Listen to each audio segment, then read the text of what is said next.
Everyone, welcome back to my channel. कसे आहात तुम्ही सगळे? आय होप स्वामींच्या कृपेने तुम्ही सगळे खूप छानच असाल आणि सगळ्यांचं रक्षाबंधन सेलिब्रेशन झालं असेल. तर आमचं पण झाले, तर तेच मी तुम्हाला सेलिब्रेशन या व्लॉगमध्ये दाखवणार आहे. तर सकाळपासून व्लॉगची सुरुवात मी केलेली आहे.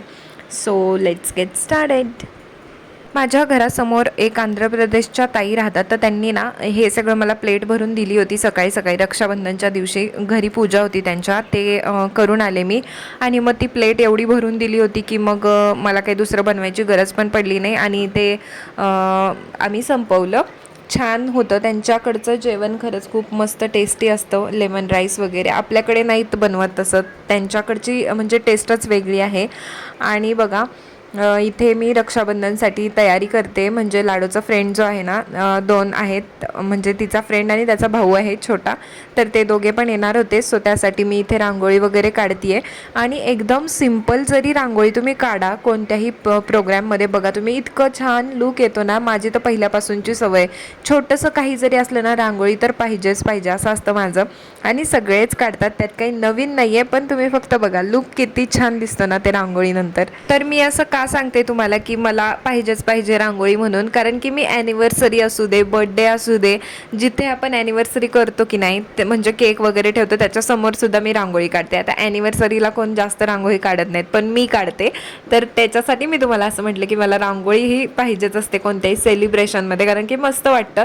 आणि बर्थडे जरी असेल ना तर तेव्हा पण मी, माझ्याकडे ना फोटो असेल तर व्हिडिओच्या शेवटी मी देईन फोटो. बघा मी ॲनिव्हर्सरीला एका काढली होती रांगोळी, ती सगळ्यात जास्त आवडलेली सगळ्यांनाच. सो इकडे मी दुसरंच सांगत बसले काहीतरी, आणि हे असं तयारी केली होती. आणि सिम्पल फ्लॉवर्स, माझ्याकडे सदाफुलीचे फ्लॉवर्स, कारण की आता बाहेरून कोण मला आणून देणार नाही आहे, सूरज तर नाही आहे तिथे, त्याच्यामुळे मग मी सदाफुलीचे फ्लॉवर्स वगैरे टाकले. कारण लहान मुलं आहेत तरीसुद्धा त्यांना पण तर स्पेशल फील झालं पाहिजे, स्पेशल फील करवायला पाहिजे, त्यांचा दिवस आहे तर.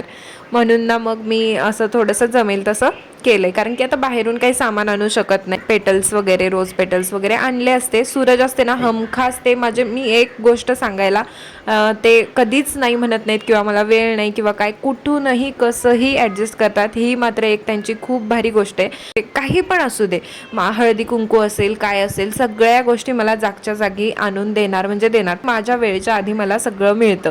पण आता ते नाही आहेत, तर जे आहे त्याच्यामध्ये मी सगळं ॲडजस्ट करते. तर बघा ते दोघं पण आलेत, तुम्हाला दिसलं असेल. तर अशा सिंपल पद्धतीमध्ये यावर्षी आम्ही रक्षाबंधन सेलिब्रेट करतोय. पण ना मला कल्पना सुद्धा नव्हती की इतक्या लवकर चॉकलेट्स वगैरे सगळं संपेल, कारण की स्कूलमध्ये सुद्धा हे होतं ना, राखी कॉम्पिटिशन, तर सगळ्या मुलांनी कॅडबरी सेलिब्रेशन वगैरे होते ते घेऊन गेले होते स्कूलमध्ये वगैरे, त्यामुळे सगळं संपलेलं. आणि मी आदल्या दिवशी असेलच या ह्याच्यामध्ये होते, त्यामुळे मी काय आधी आणून ठेवलं नाही. आणि अचानक बघायला गेले तर इथं मला अवेलेबलच नव्हते. सो काही असो किंवा नसो, मनामध्ये तिच्या फिलिंग मात्र खूप भारी होती. लाडूचा निरागसपणा तो त्यांच्या चेहऱ्यावरती दिसतोय, तुम्हाला दिसतच असेल बघा व्हिडिओमध्ये. तर ते किती भारी त्यांचं सेलिब्रेशन यावेळेस झालेलं होतं रक्षाबंधनचं.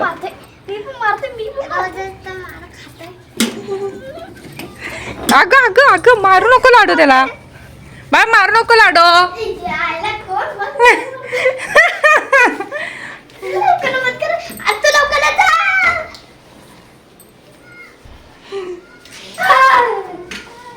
हळूहळू लाडो, लागल त्याला लाडो.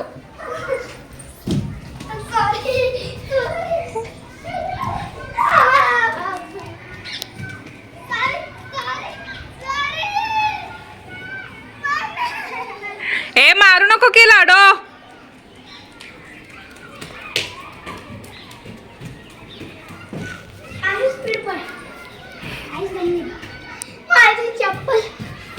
तर त्यांचं बघा कशी मस्ती चालू असते 24 तास. आणि आता तर लाडू म्हणते, आता तर तू माझा भाऊ झालायस त्यामुळे मी तुला आता मारूच शकते, असं त्यांचं चालू होतं.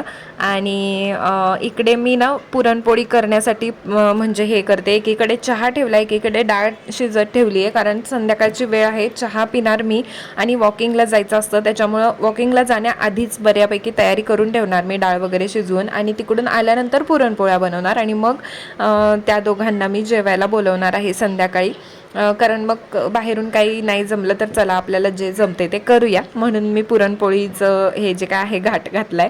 तर आता मला लाडू भरपूर हेल्प करते, कारण तिचे फ्रेंड जेवायला येणार आहेत, तर तिला खूप जास्त एक्साइटमेंट आहेच आज आणि खुश होती ती. तर मी जे सांगेल ना ते सगळं काम ती मला करू लागते. आणि मग वॉकिंग चुकवायचं नव्हतं मला, कारण खाली फिरून आल्याशिवाय ते माइंड फ्रेश होत नाही त्याच्यामुळे. तर वॉकिंगला जाण्याआधी म्हटलं चला थोडीशी तयारी करूया. मग बटाट्याची भाजी मी आधीच बनवली, डाळ शिजत ठेवली, चपातीचं पीठ पुरणपोळीचं पीठ जे आहे ना ते मळून ठेवलं. आणि मग चहा वगैरे घेऊन, मसाला वगैरे तयार नव्हता केला आमटीसाठी, तर तो आल्यानंतर करेनच मी. पण मी पुरणपोळीचा स्वयंपाक तुमच्याशी शेअर नाही करत, कारण ह्याच्या आधी मी पुरणपोळीचा स्वयंपाक तुमच्याशी शेअर केलेला आहे.